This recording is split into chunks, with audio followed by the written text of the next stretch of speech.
देख के कुंवर जी चीन गए हम फिर वो फलाना काका का लड़का है तई तो बड़प्पन के बात बा तारा चिन्हला के बात नहीं है बड़प्पन के बात बा कि पिता समान लड़का होके पिताजी से बढ़ के तेजस्वी होके हमरो लड़कन के देखो तो चिन्ह जेबो कि अभियंता के लड़का हमेशा बाकी इनका लड़का के देखो तो मामा पर ना कुल ही अपना नाना पर बैल बने कुंवर जी के 3 लड़का तीनों के मुंह नाना से मिले कितना प्रेम नाना से रहे हाँ सर जान हम साफ बात कही तो फोटो दिखाओ हम अपना लड़का दिखाओ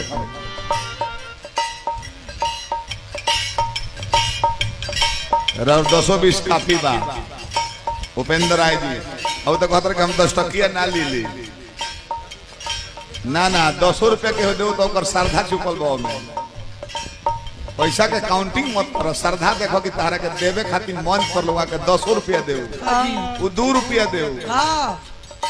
ना तो बड़ बड़ साहेब लोग हम देखले हैं अपनों के भोर में चिनौटी खाली हो गल बिया आ सरवा कोनो से भीख मांगले हैं सके देता है दे हमरा भैया गाड़ी रोका के विकास बाबू हम अपना कहता नहीं समाज के सुरती और राजा सवेरे गाड़ी रोकले बड़ो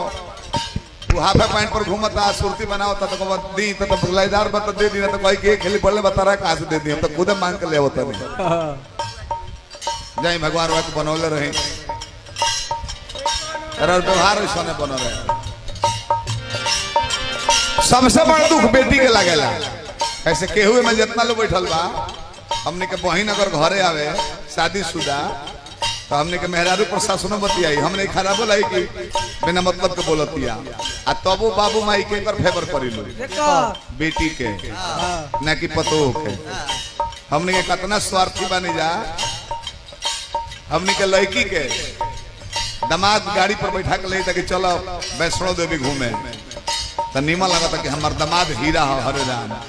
हमार दामाद बहुत अच्छा आदमी हम माने ला राम नियर हो और है अगर बेटा अपन बेटा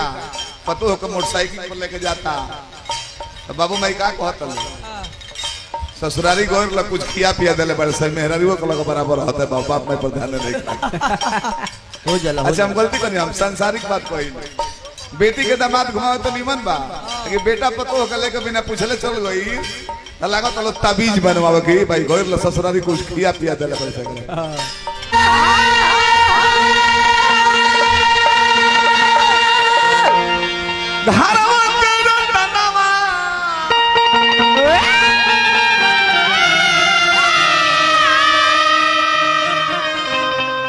तो बाबूजी सपना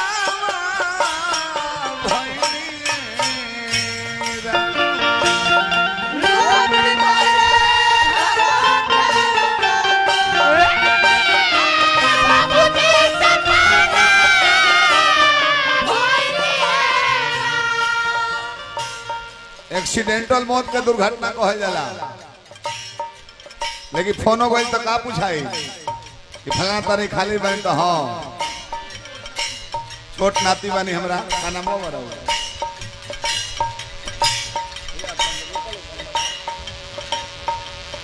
सामर्थ्य जी हजारों हजार पुरस्कार दल बनी बाबा जी का आत्मा जहाँ कहीं भी है स्वर्गलोक में वैकुंठ में स्थान मिले एक्सीडेंटल मौत को दुर्घटना बोलते हैं लेकिन पुरानिया मरे लता ये वाला के बेहद घटना घट गइल बा हमार बाबूजी हमार बाबा गुजर गइल बानी प्रोग्राम करावे कौन ओ चोके में घटली घटना ओ चोके में घटली घटना तो बाबूजी सपना भइनी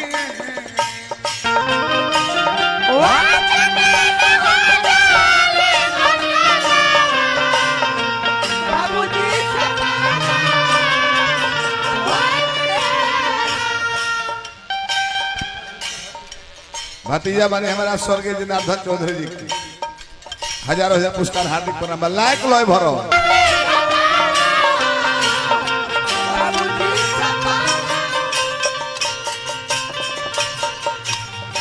जयराम चौधरी जी जयलाल चौधरी जी बानी लो जा कहता पैसा खातिर ना पैसा रोजे कमाई ले कुंवर जी, हम हो रहू दूसरे के धन से हमने के जौन बात तौन बा के कितना धन कमाई ले कर दे ही देखला से पता चल जाला। धन कुछ ना है कुंवर जी, फील्ड जकर बन गई ओकरा सील्ड के जरूरत ना पड़ेला। फील्ड के बल पर ही लोग नेता बनेला। तू बनल बा चाहे हम बने के वो बने। यूट्यूबर लागल बा काहे का टिकल हो जाला। एगो सेल्फी वाले तनी अपने न देखता नहीं समझते लोग भेजता नहीं। आ यूट्यूब पर लागल बा ई गाना जब सर्च करब तब लोग डाल देले रहे। रौरावे वाली 50 पीढ़ी 100 पीढ़ी देखी जले लोग डिलीट ना करी तब दूसरा का डिलीट करके पावर नहीं करेंगे। तब है वो अधिक कहा जो भाई बाबू जानत एक संगे खेलल एक संगे पढ़े गइल झगड़ा झट गइल आपस में। आ एगो भाई छोड़ के चल जा तो हमरा जयराम बाबा जयलाल बाबा कैसा लागल हो। जौन बेटा बाबूजी के गोद में खेलले बाबूजी अंगुरी पकड़ के चले सिखवले। लइकाई में हमने के बाबूजी से कहले कि बाबूजी तू बड़े बड़ा हम छोट बानी तो बाबूजी अपना कान्हा पर बैठा ले कहले बबुआ तू बड़ हो गइल। जे अपन जीवन के सारा सुख त्याग के बेटा खातिर जिएला वो बाप माई के कर्जा केहू पुत्र नहीं के जे चुका पाओ। जब राम ना चुकैले कृष्ण ना चुकैले तो हमने के होइला।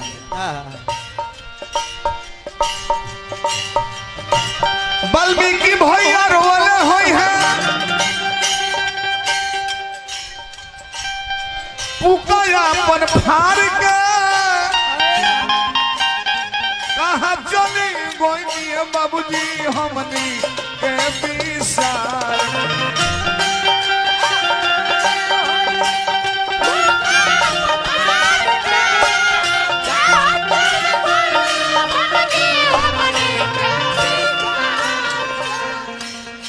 धन परिवारी धन लयदार परिवार बा कि हमने जैसे बेफाट व्यास के निमन निमन गीत गवा दी हो। वाल्मीकि भैया दिलीप भैया रोहनी पूका फाड़ के कहा चली गोइनी बाबूजी हमनी के विसार के। अच्छा बाबूजी के चाहे माई के मोला का सबसे बड़ा दुख केकरा लागेला मलिका बेटा के पतो के ना जे मरेला ओकर बिहल बेटी होई तो नैहर आवे में डर लागेला कि घरे जात हनी भौजाई ले प्रशासन बतियाओ तो हनी तबो बाबू माई हमारे फेवर करेलु। बहुत बहुत आशीर्वाद हमरा के देहनी।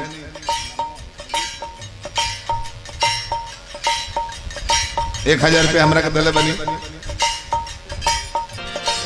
बेटी के नैहर आवे में रोआ कापेला। रौरा बिना घर नहीं लगता आबाद जी। सुसुकी के बेटी रोवली रोवले भागा मार। रौरा बिना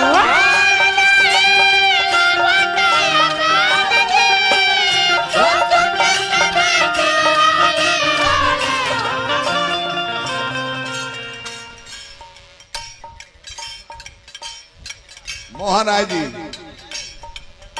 कोनो बात ना मलकार है मैं घर बन जाओ कलाकार में तब में जाता नहीं तो जरूरी ना कि तू बजे वही ना बजा वहाँ तो अपने ध्यान से बजाते ठीक बा। बाकी तो साउंड कम कर। हार्दिक प्रणाम करें हैं भोला दानी बनौले रहे और के रोत रहे भतीजा उपेंद्र चौधरी जी, रविंद्र चौधरी जी, गुणाल चौधरी जी ए जबानी लो जागो भतीजा तीनों में जागल बने लो जा। कुणाल बाबू अगर जागल हो तो यूट्यूब पर जरूर भाग ले रखे हैं। जानता नहीं वाल्मीकि भैया केहू बुरा मत मानी हम हकीकत बात कहले कभी नहीं। जैसे 2-4 को भैया लोग जा जाके वाल्मीकि भैया के राय देता कि ये कीजिए ऐसे कराइए ऐसे गवाइए। बुरा के उमर माने हकीकत कहता नहीं। जरा अपना द्वार पर नाश्ता घट दिला नु वो दूसरा का तिलक में बतावेला कि गोड़ी कहाँ देवे के बाद करेजी कहाँ देवे के। जरा अपना द्वार पर नाश्ता घट जाए तुरंत भोजन पर बैठा दे 5 चलाओ वो दूसरा के द्वार पर जाकर बतावे ले कि समतिया हमें तने 5 गो का पीस बढ़ा दो इनका गोली दे दो इनका करेजी दे दो बतावे ला गलती ना करनी हम अपन पिए वाला आदमी को गलती नहीं कर सकता अपना दाम से किन के पिए ले बा वो अपना डोज भर ले बा वो जानता कि हमारा औकात 500 पिए के बाद तो 500 का पी अनकर पिए वाला 1000 का पीनी है सा तोहरे से डायरेक्शन को तोहरे से सवेरे ले मार को दिए सा इंदा चौधरी जी बनी गिरिजा चौधरी जी ₹200 पुरस्कार दिल बनी चौधरी परिवार का प्रणाम कहनी हमने गौनाई गाई ले जा कविंदर चाचा आ विकास बाबू गाँव तन जानू भाई तो कुल मित्र व्यास लो बैठल बा कुर्सी पर कौन व्यास बैठा रहे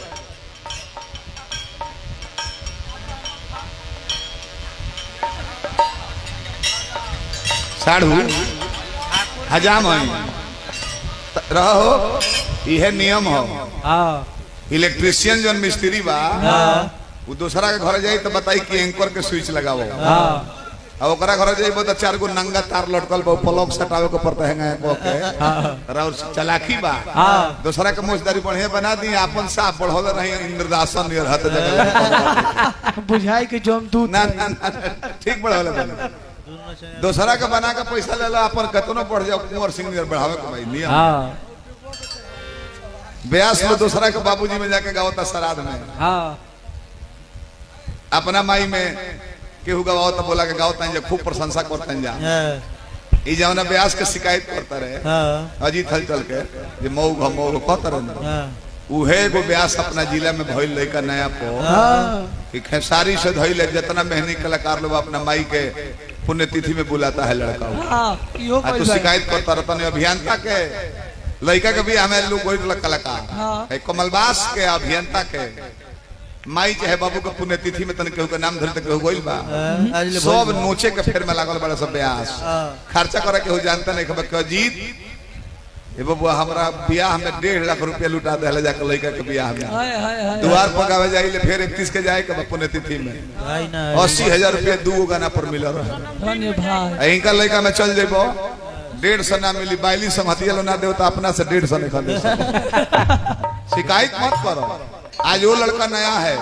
हम भी कल नए थे यदि उसको हम बना रहे हैं चाहे आप बना रहे हैं हमको आप मार्केट में लाए हो सकता है तो आपको भी जब कोई नहीं गा रहा था तो बाबू वीरेंद्र सिंह धुरांतर से गा के तार गुरु गायत्री ठाकुर तारा के बैठा दे रहे थे सबका पीछे केहू ना केहू के हाथ होला बाबा जी वो है गायत्री ठाकुर वाले के वीरेंद्र सिंह को नहीं ना गाओ सुंगा से कि लड़का है नहीं गाएंगे गौले तब न गायत्री ठाकुर बोले तो लगा तो कहे केहू को बनावेला अच्छा बाबा यदि ब्यास इतना इनकम कोनो लाइन में नहीं खे अगर ब्यास कमलबास के बनावला से के होई अभियंता के बनावला से के होई तो हमार तहार लइका तीनों चारू अपन टॉप मोस्ट के ब्यास रहते सब ई मत कहो जो अपना मेहनत करता है वो आगे बढ़ता है हमारा बनावला से ब्यास लोग बनी तई हमारे साड़ू का लइका हमें गावे ले गोइबो करी है अब ब्यास ना बन रहते केहू केहू के ना बनावेला जेकरा पर विधाता का कृपा होला हम तो अपना गुरु विजेंद्र बा के संग ले ना घुमल हई आ तब वो ब्यास बन गए नहीं तो कैसे बन गए अपना मेहनत से अपना कर्म से अपना गार्जियन का आशीर्वाद से लागत तारा बने की कमलबास बनौले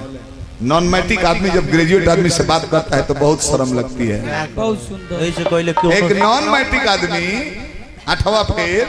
आ ग्रेजुएट आदमी से बात करे ले तो हमारा बड़ी शर्म लागेला कहले कि चलो इनकर बोलल अपना विकलांगता में छाट दे चलो जोरदार हो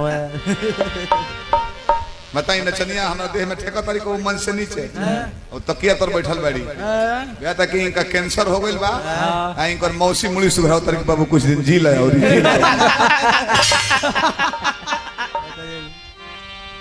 घर परिवार रोवल पार्लर में है को विकलांग के अभियंता के भाई हम तो मुड़ी सुघराव तारू एमे दुख नहीं का माने के मौसी को नहीं मतो कहती तो दुख नहीं कमाने के अपन मेहरारू दिया ये पढ़ा लिखल बा कल में की भैया अपनी बीबी अपनी बहन भी है अपनी बेटी भी है अपनी माता